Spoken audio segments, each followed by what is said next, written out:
પુલાવ બનાયા? ઓ બેટા, પનીર તવા પુલાવ બનાવ્યો. ફટાફટ બની જાય ને 10 જ મિનિટમાં. કેવી રીતે? એવું? હા, અને એકદમ મસ્ત લાગે જો. હા, તો દેખાય જ છે.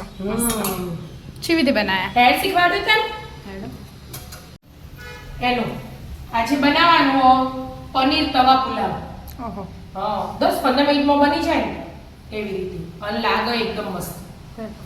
ટિફિનમાં ચાલે, લંચ બોક્સમાં ચાલે, બધે જ ચાલે. જો મેં ઘી લઈ લીધું હો, ઘીમાં વગાડેલા હોય ને ભાત એ મસ્ત લાગે સ્વાદ. બરાબર. ઘી લઈ લીધું, હવે થોડું તેલ એડ કરી દેવાનું, 2 મિક્સ કરી દેવાનું. 1 ચમચી જેવું તેલ લીધું.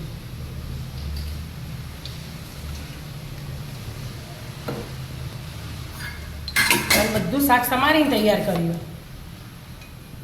આ બાજુનું જો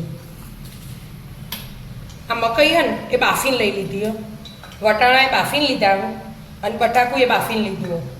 ટામેટું, કેપ્સિકમ ને ગાજર, આ પનીર ના લીલા મરચા. આજે ડુંગળી અને લસણનો ઉપયોગ નહીં કરવાનો. આ અમુક ફ્રેન્ડ કે કરે ને લસણ ડુંગળી વગરનો બનાવો, એટલે આજે લસણ ડુંગળી વગરના પુલાવ. ગરમ થવા દો. થઈ ગયું ગરમ? હા, જીરું એડ કરી દેવાનું. જીરાનો વઘાર કરવાનો અને હિંગ એડ કરીને.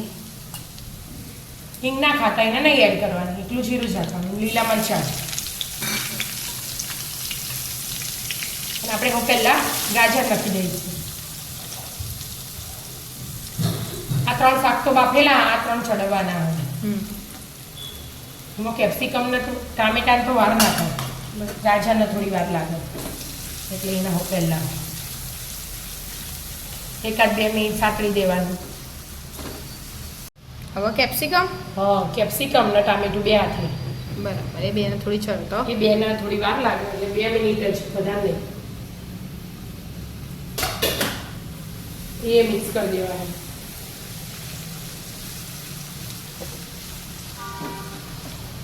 ઘડી ફૂલ ગેસ હોય તો વધુ ના આવે, આપણે હલાવતા હોય ને એટલે ચાલે. બરાબર. બહુ ચડવી નહીં દેવાની, બહુ ચડવી દઈએ ને એ મજા ના આવે. અને માપનું ચડવેલું હોય ને એનો સ્વાદ સારો આવે. પેલું ઘીમાં સતળાય ને એટલે સ્વાદ સારો આવે. બહુ ચડવી નહીં દેવાની. બરાબર. ચડવી. હા, ચડી ગયું. હવે બટાકું, વટાણા બધું બાફેલું જ છે, તો ત્યાં નહીં. બધું શાક એડ કરી દઉં. બધું શાક એડ કરી દીધું. પનીર એડ કરી દીધું. હાથે હાથે? હા, હાથે હાથે. પણ હવે મસાલા કરી દેવાના, એટલે બધું હાથે જ ચડી જાય.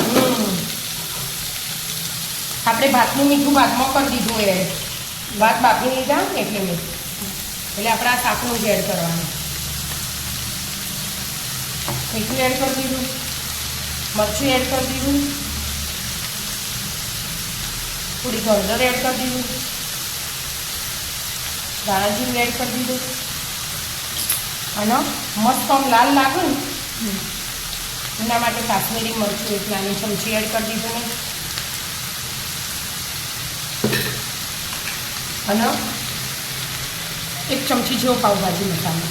પાવભાજી મસાલો? બધા મસાલા સાથે મિક્સ કરી દેવાના અને ચડવાનું. હા,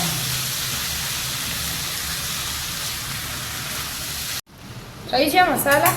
હવે જો મસાલા મસ્ત પી લીધા ને બધું શાક, એટલે બહુ નહીં ચડવાનું. તમે ના પાડું છો, દેખાય કોઈ કેપ્સિકમ ને તો બધું ગળી છે ને, અને આ વટાણા ને તો દેખાય તો બાફેલું હોય, મકઈ ને તો બટાકું ને. ભાત એડ કરી દેવાના. મસ્ત ભાત બનાવ્યા, ખુલ્લા ખુલ્લા બેઠા જ બાફી દીધા તમે. હવે મસ્ત મિક્સ કરી દેવાનું. આ બધું વારે ના થાય અને ઝટપટ બની જાય અને ખાવામાં મજા આવે અને એકદમ ટેસ્ટી. પેટે ભરી જાય છે, તે બધા જ શાક આવો એટલે શાકે આવો અને ભાત હારા બહુ. આમ તમારા જીવન ભાત ના ખાવા હોય એટલે આવી રીતે તો ભાવ. અને હારે ભાત ભાવ. મસ્ત મિક્સ કરી લો. મસ્ત મિક્સ કરી લેવાનું. મસ્ત મિક્સ થઈ ગયું કે? હા, વધારે મિક્સ કરાય ના. આપણે ભાત ચડવેલા હોય ને કાચા નહીં રાખવાના, મસ્ત ચડવી દેવાના.